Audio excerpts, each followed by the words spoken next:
بسم اللہ الرحمن الرحیم۔ اللہ کے آخری نبی حضرت محمد صلی اللہ علیہ وآلہ وسلم صرف عرب کے لیے نہیں بلکہ پوری دنیا کے لیے ہدایت اور اللہ کا حکم لے کر آئے تھے، جس کا مطلب ہے کہ ضروری تھا کہ آپ کی دعوت دنیا کے ہر کونے کے اندر پہنچے، اور اسی مقصد کو حاصل کرنے کے لیے صلح حدیبیہ یعنی مشرکین مکہ سے آپ صلی اللہ علیہ وسلم نے صلح کے بعد آپ نے اس وقت موجود دنیا کی تقریباً سبھی بادشاہوں کو اسلام کی دعوت دینے کے لیے خطوط لکھے یعنی خط لکھے، مگر ان میں کہیں بھی ہندوستان کی سرزمین کا ذکر نہیں ملتا اور نہ ہی پاکستان کا، حالانکہ تب پاکستان بنا نہیں تھا۔ ہاں البتہ سیدنا عمر فاروق تب کے بھارت اور آج کے پاکستان کے لاہور تشریف لائے تھے۔ بہرحال تو کیا اس کا مطلب یہ ہے کہ واقعی ہندوستان کے اندر اسلام کا پیغام کبھی پہنچا ہی نہیں، اور اگر پہنچا ہے تو کب اور کس طرح سے؟ اور یہی ہماری آج کی اس ویڈیو کا ٹاپک ہے اور مقصد ہے آپ کو دین کی معلومات دینا۔ ہندوستان کے اندر اسلام آخر کیسے آیا، جسے سمجھنے کے لیے آپ کو 1400 سال کی ٹائم لائن اور اسلام کی تاریخ کو مختصر طور پر جاننا پڑے گا۔ تو چلیے شروع کرتے ہیں۔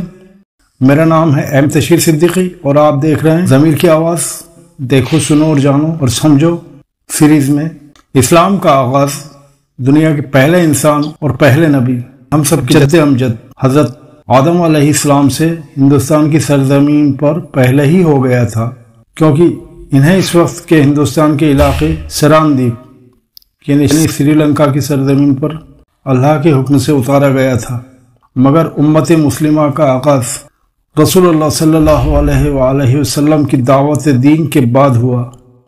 کیونکہ مصطفیٰ جان رحمت کی پیدائش 571 کے اندر ہوئی ہے، جبکہ اس کی 40 سال کے بعد آپ نے نبوت کا اعلان کیا، یعنی 610 عیسوی کے اندر 622 تک تقریباً 12 سے 13 سال تک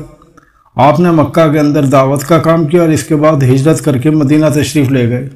اور مدینہ طیبہ اپنی وفات تک یعنی 632 تک آپ نے پورے جزیرہ عرب کے اندر اسلام کو غالب کر دیا۔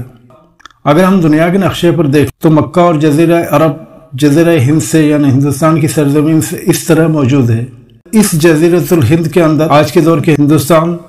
پاکستان، برما، سری لنکا، بنگلہ دیش اور افغانستان کا کچھ حصہ بھی شامل تھا۔ جزیرۃ الہند کے اندر آپ جانتے ہیں کہ مسالہ جات بہت اچھی تعداد میں بہت اچھی کوالٹی کے اندر پائے جاتے ہیں۔ ان کی تجارت جس راستے سے ہوا کرتی تھی وہ جزیرۃ العرب کے اندر سے ہوتے ہوئے میڈیٹیشن سی پر موجود جہاز پر لاد کر اسے یورپ کے ملکوں تک پہنچایا کرتے تھے۔ اس کے علاوہ عرب کے لوگ بھی ہندوستان سے سمندری راستے سے تجارت کیا کرتے۔ عرب کے یہ تاجر عربین سی سے ہوتے ہوئے آج کے ہندوستان کو جو علاقہ سمندر سے ملتا ہے یعنی کیرلا سے لے کر گجرات تک جہاں جہاں بھی بندرگاہ یا پورٹس موجود ہیں وہاں پر تاجر یعنی ویپاری اپنا سامان لے کر آیا جایا کرتے۔ مکہ میں رہتے ہوئے جب آپ صلی اللہ علیہ وسلم نے اعلان نبوت کا اعلان کیا تو ان لوگوں کے اندر انقلاب آ گیا، نسل پرستی سے باہر نکل کر ایک منظم قوم کے اندر بدلنے لگے۔ لہٰذا یہ عرب تاجر جو کہ اسلام قبول کر چکے تھے، اخلاق کے ساتھ ساتھ اسلام کا پیغام لے کر بھی ہندوستان آتے ہیں اور لوگوں کو دین کی دعوت دیتے ہیں۔ اس وقت ہندوستان کا سب سے بڑا مسئلہ یہ تھا کہ یہاں کے لوگ کئی نسلوں کے اندر اور کئی طبقوں کے اندر بٹے ہوئے تھے، مثلاً برہمن، کھتری، شودر وغیرہ۔ سب سے اعلیٰ ذات برہمن تھی جو کہ پورے ہندوستان کا صرف 5% یعنی 5% تھی، جبکہ 95% نچلے درجے کا طبقہ تھا جس کے کوئی بنیادی حقوق تک نہیں تھے۔ انہیں اچھوت سمجھا جاتا تھا، اور برہمن ان کے ساتھ بیٹھ کر کھانا تو دور کی بات بلکہ ان کے ساتھ ہاتھ ملانا یا بات کرنا بھی اپنی توہین سمجھتا تھا۔ لیکن جب یہی شودر ذات کے لوگ یہ دیکھتے کہ عرب کی قافلے کے اندر آنے والے مالک اور غلام کالے اور گورے سبھی ایک ساتھ بیٹھ کر ایک دسترخوان پر کھانا کھاتے ہیں، کوئی بھید بھاؤ کا فرق نہیں، ان میں ایک ساتھ سفر کرتے ہیں اور ان میں کوئی ذات پات کا نظام بھی نہیں، آہستہ آہستہ کچھ لوگ ان سے متاثر ہو کر مسلمان ہونے لگے۔ یعنی آپ یہ کہہ سکتے ہیں کہ اسلام کی بارش ہونے سے پہلے ہندوستان کی سرزمین پر اسلام کی بوندا باندی شروع ہو چکی تھی، مگر صرف سمندر کے کناروں کے علاقے تک۔ ان علاقوں میں سے ایک کالی کٹ کے علاقے کے اندر ایک مسجد آج بھی موجود ہے جس کا نام ہے مسجد مالک دینار، اور اس پر اس کا سنگ بنیاد 628 لکھا ہوا ہے، یعنی آپ صلی اللہ علیہ وسلم کی وفات سے تقریباً 4 سال پہلے، کیونکہ آپ کا دنیا سے پردہ 632 میں ہوا، اور آپ جانتے ہیں کہ کسی علاقے کے اندر مسجد کی ضرورت اسی وقت پڑتی ہے جب یہاں پر نمازیوں یا مسلمانوں کی تعداد بڑھ جائے۔ یعنی اس مسجد کی تعمیر سے کئی سال پہلے تک لوگ آہستہ آہستہ اسلام قبول کرتے چلے آ رہے تھے، جو بنا جنگ کے اخلاق یعنی ویوہار اور محبت کے ذریعے ہندوستان کی سرزمین پر اسلام کا دروازہ بنے۔ مصطفیٰ جان رحمت رسول اللہ صلی اللہ علیہ وآلہ وسلم کی وفات کے بعد جب حضرت سیدنا ابوبکر صدیق پہلے خلیفہ بنے تو ہندوستان کے جزیرے پر دعوت کا کام شروع نہیں ہو سکا، اور اس کی وجہ یہ تھی کہ عرب کے اندر ہی مرتدوں کے فتنوں نے انہیں الجھائے رکھا، اور جو لوگ اسلام کو غالب ہوتا دیکھ کر ڈر کے مارے ایمان لائے تھے وہ رسول اللہ صلی اللہ علیہ وسلم کی وفات کے بعد نہ صرف پلٹ گئے بلکہ اپنی نبوت کا اعلان کر کے سیدنا ابوبکر کے خلاف جنگی محاذ بھی کھول دیے، اور سیدنا ابوبکر انہی فتنوں کو کچلنے میں مصروف رہے۔ مثلا مسلمہ قذاب جس سے جنگ یمامہ ہوئی، اور اس جنگ کے اندر بڑے اکابر مسلمان صحابہ اور 1000 حافظ قرآن شہید ہو گئے۔ سیدنا ابوبکر صدیق کے 634 کے اندر وفات کے بعد 634 میں حضرت سیدنا عمر دوسرے خلیفہ بنے۔ تب اسلام کی دعوت کا کام دور دور کے ملکوں تک شروع کیا گیا،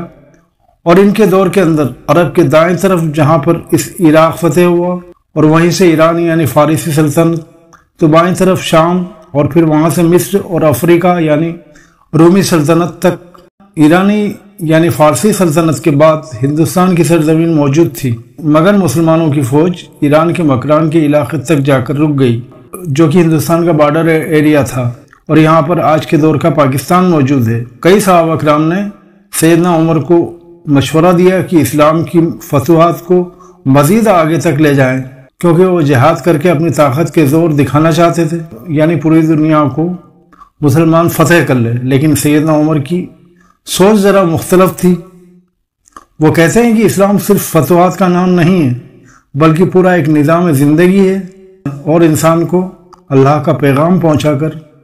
اس زندگی کا مقصد سمجھانا ہے، نہ کہ فتوحات۔ تو کیا ہوگا کہ ہم ایک کے بعد ایک علاقے مسلسل فتح کرتے چلے جائیں مگر وہاں پر اسلام اور انصاف کا نظام قائم ہی نہ کر سکیں؟ کیا اس سے بہتر یہ نہیں ہے کہ جو علاقے اس وقت ہمارے پاس موجود ہیں اس کے اندر ہم اللہ کے نظام کو نافذ کر کے انہیں باقی دنیا کے سامنے مثال کے طور پر پیش کریں؟ حکم بن عمرو مکران کے اندر ایرانی فوج سے ہونے والی جنگ کے اندر مسلمانوں کے سپہ سالار تھے، اور آج کے دور کے پاکستانی صوبے سندھ، بلوچستان اور پنجاب وغیرہ کے علاقوں کا راجہ اس وقت تھا راجہ طاہر۔ جب مسلمانوں کی فوج نے مکران کے اندر ایرانیوں سے جنگ کی تو ان کی فوج کے اندر کئی سندھی فوج کے لوگ بھی شامل ہو گئے، اور جب مسلمان یہ جنگ جیت گئے تو مال غنیمت ان کے ہاتھ لگا، تو اس کے اندر سندھ فوج کے کئی ہاتھی اور اسلحہ بھی شامل تھے، جس سے یہ ثابت ہوا کہ ہندوستان کے راجہ طاہر نے ایرانیوں کی مسلمانوں کے خلاف لڑائی کے اندر مدد کی ہے، حالانکہ مسلمانوں کو ان سے کوئی معاملہ ہی نہیں تھا۔ یہ دیکھ کر اس وقت کے بحرین کے گورنر عثمان بن ابو العاص نے سعید نام کے سپہ سالار کو عمان کے راستے بھیج کر آج کے دور کا بھارت کا بامبے، جو ممبئی کہلاتا ہے، پر حملہ کروا کر اس پہ قبضہ کر لیا۔ اس وقت بھارت کی سرزمین کسی ایک حکومت کے انڈر نہیں تھی، بلکہ یہاں ہر علاقے کا ایک راجہ ہوتا تھا، اور یہ ذات پات کے حساب سے بہت سے فرقوں میں بٹی ہوئی تھی۔ عوام یعنی لوگ ذات پات کے نظام سے تنگ آ چکے تھے، مگر جب یہ بات سیدنا عمر تک پہنچی بھارت پر حملہ کر دیا ہے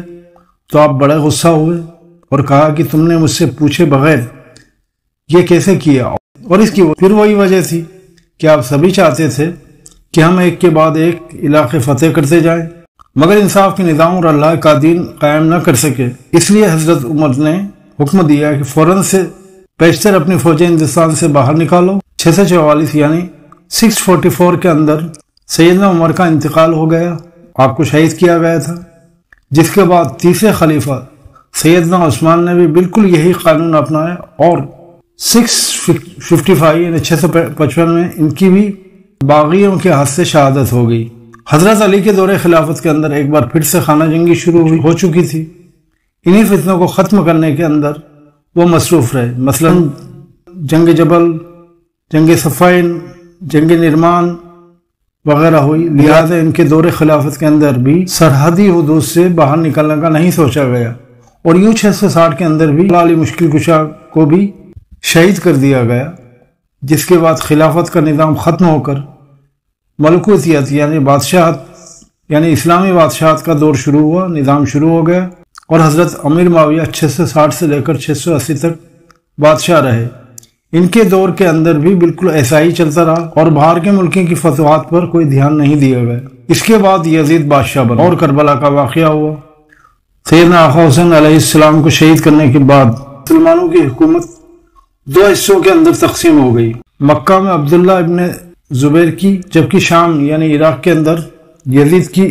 جس کی موت 683 میں یعنی 683 کے اندر ہوئی۔ یہ یزید کی موت کے بعد تو 683 میں یہ بادشاہت مروان کے پاس چلی گئی، اور اس کے بعد ان کے بیٹوں کے اندر منتقل ہو گئی، یعنی مروان کا بیٹا عبد المالک بن مروان 685 کے اندر بادشاہ بنا۔ 705 تک 20 سال تک حکومت میں رہا۔ ان کے دوران میں مروان کے گورنر سعید بن اسلم تھے، جنہیں مکران کے کچھ باغیوں نے قتل کر دیا اور بھاگ کر سندھ چلے گئے۔ انہیں راجہ داہر نے پناہ دی تھی، اور دو سلطنوں کے اندر ایک بادشاہ کا باغیوں کو پناہ دینے کا مطلب سیدھا جنگ تھا۔ لیکن پھر بھی عبد المالک نے اس کا بدلہ نہیں لیا، کیونکہ انہیں پتا تھا کہ اگر ہندوستان پر حملہ کیا گیا تو یہ صرف سندھ تک نہیں رکے گا، بلکہ پورے ہندوستان کو حاصل کرنے تک انہیں جنگ لڑنی پڑے گی، کیونکہ کوئی بھی ریاست حملہ کر کے یا بغاوت کر کے انہیں پریشان کرتی رہے گی۔ عبد المالک بن مروان کے بعد 705 کے اندر ولید بادشاہ بنا، جو کہ 715 تک بادشاہ رہا۔ عبد المالک بن مروان کے دور کے اندر ایران، حجاز مقدس، امن، عمان، بحرین وغیرہ جیسے علاقوں کا گورنر بنایا گیا تھا۔ حجاز بن یوسف یہ انتہائی ظالم، دہشت گرد طبیعت کا انسان تھا۔ خاص طور پر یہ اہل بیت کا بہت بڑا دشمن تھا۔ تجارت کی غرض سے کچھ مسلمان اس دور کے سری لنکا کہلائے جانے والے ملک کے اندر آباد ہو گئے تھے، اور لنکا کے راجہ کے ساتھ بہت ہی اچھے تعلقات بن گئے تھے، اور لنکا کا راجہ تھا بھی نیک۔ اس نے ان تعلقات کو مزید اچھا بنانے کے لیے کچھ قیمتی تحفے اور مر جانے والے تاجروں کے بیوی بچوں کو ایک جہاز میں سوار کر کے بصرہ یعنی عراق کی طرف روانہ کر دیا، مگر تب سمندری جہاز ہوا کے رخ پر چلتے تھے۔ اچانک سے ہوا کا رخ الٹی سمت یعنی الٹی دشا میں بہنے لگا، جس وجہ سے راستہ بھٹک کر جہاز آج کے دور کے سندھ کراچی میں دبیل کے مقام پر بندرگاہ پر آ کے ٹھہر گیا، اور یہاں پر ڈاکوؤں نے انہیں گھیر لیا اور لوٹ لیا، عورتوں اور بچوں کو قیدی بنا لیا۔ انہی عورتوں میں سے ایک نے حجاج بن یوسف کے نام دہائی دی کہ ہماری مدد کرو، اور جب اس واقعے کی خبر حجاج بن یوسف کو پہنچی تو اس کے لیے عزت اور ذلت کا معاملہ بن گیا کہ اگر کچھ نہیں کیا تو پوری دنیا کے اندر بدنامی ہوگی اور قیمتی تحفے بھی ہاتھ سے جائیں گے۔ اس لیے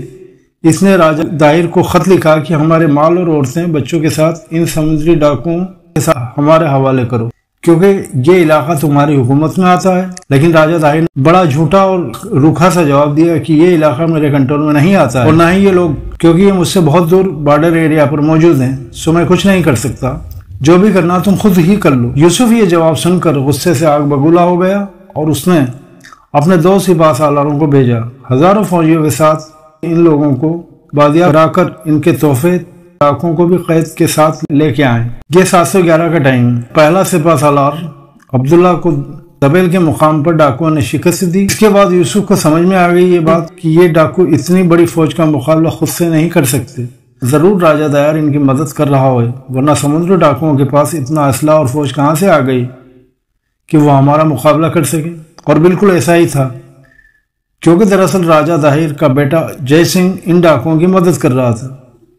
جس کے بعد یوسف نے ولید سے اجازت مانگی کہ مجھے ایک بڑی فوج کی ضرورت ہے، صرف سندھ کو نہیں بلکہ پورے ہندوستان کو فتح کرنے کے لیے، اور مسلمانوں کی عزت کا سوال ہے۔ ولید کی اجازت ملنے کے بعد حجاج بن یوسف نے ایک بڑی فوج دے کر اپنے سپاہ سالار محمد بن قاسم کو سندھ پر حملہ کرنے کے لیے بھیجا کہ اب نہ صرف ان لوگوں کو چھڑایا جائے بلکہ پورے ہندوستان کو بھی فتح کرتا چلا جائے۔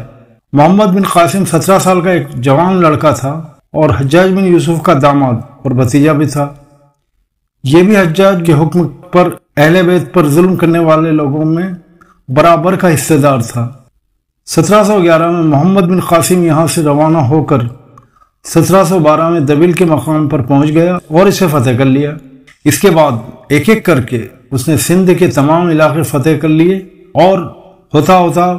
برہمن آباد تک پہنچ گئے جو کہ راجہ طاہر کا مرکز تھا۔ یہاں پر محمد بن قاسم کے خلاف راجہ طاہر اور اس کا بیٹا جے سنگھ ایک بڑی فوج لے کر ان کا انتظار کر رہے تھے، مگر اس جنگ میں راجہ طاہر کی کو بری طرح سے شکست ہوئی۔ اب محمد بن قاسم بڑھتے بڑھتے آخر کار ملتان تک پہنچ گیا۔ پورا سندھ اور اس کے آس پاس کا علاقہ مکمل طور پر فتح کر لیا گیا، اور 714 کے درمیانی ٹائم کے اندر محمد بن قاسم آگے بڑھنا ہی والا تھا کہ اچانک خبر ملی کہ اس کے سسر حجاج بن یوسف کی اچانک کینسر سے موت ہو گئی۔ یوں 714 کے اندر محمد بن قاسم واپس ایران آ گیا تاکہ اس کے بعد دوبارہ تیاری کر کے واپس آ کر پورے ہندوستان کو فتح کر سکے، اور تب تک فوج کو بھی ریسٹ مل جائے گا۔ لیکن اسے آئے ہوئے ابھی صرف 6 مہینے ہی گزرے تھے کہ اچانک سے ہارٹ اٹیک کی وجہ سے ولید کا انتقال ہو گیا، جس کے بعد سلیمان بادشاہ بنا۔ سلیمان نے چن چن کر حجاج بن یوسف کے ہر گورنر کو، ہر سپاہ سالار اور ولید کے ہر سپاہ سالار کو، جو کہ دنیا کا ہر کونے سے فوج لے کر اسلامی سرگردیوں کو پھیلانے کے لیے مختلف بڑے بڑے بر اعظم تک پہنچ گئے تھے، ان سب کو بلا کر قتل کروا دیا۔ مثلا افریقہ میں گورنر موسیٰ بن نصیر اور ان کے سپاہ سالار طارق بن زیاد، جو کہ اس وقت اندلس تک پہنچ گئے تھے، انہیں بلا کر قتل کروا دیا۔ حتیٰ کہ موسیٰ بن نصیر کو مدینہ کے اندر بھیک مانگنے پر مجبور کر دیا۔ محمد بن قاسم کو قتل کر کے اس کی لاش پر گھوڑے دوڑائے گئے، اور دوسرا لشکر جو کہ سمرقند کے اندر بخارا سے ہوتا ہوا قتیبہ سپاہ سالار کی قیادت کے اندر کاشغر یعنی آج کا جو چائنا تھا پہنچ گیا، اور قسطنطنیہ میں رومن امپائر سے لڑنے والے سپاہ سالار کو بلا کر سلیمان نے قتل کروا دیا۔ اور یوں اسلام کی سرحدیں جو کہ لگاتار سندھ تک پھیل کر پورے ہندوستان تک، دوسری طرف چین تک، تیسری طرف ترکی اور پھر یورپ، اور چوتھی طرف پورے افریقہ سے ہو کر پرتگال اور آج کے فرانس تک پہنچ گئی تھی، اچانک سے بڑھنا رک گئی۔ سب کچھ ایک دم سے رک گیا۔ مگر سوال یہ ہے کہ سلیمان نے آخر ایسا کیوں کیا؟ آخر اس دشمنی کی وجہ کیا تھی اور اس کے بعد کیا ہوا؟ یہ سب کچھ آپ اس ویڈیو کے پارٹ 2 میں جان پائیں گے۔ سو اگر ویڈیو پسند آیا اور اس میں کچھ نیا جاننے کو ملا تو اسے ضرور لائک کیجیے اور شیئر کیجیے۔ اب میں ملوں گا آپ سے ایک ایسی ہی نئی انٹرسٹنگ ویڈیو میں۔ علم دین سیکھتے رہیے، علم دین سکھاتے رہیے، علم دین شیئر کر کے گھر گھر پہنچاتے رہیے۔ اللہ تعالیٰ تمام عالم اسلام کو اپنے حفظ و امان میں رکھے۔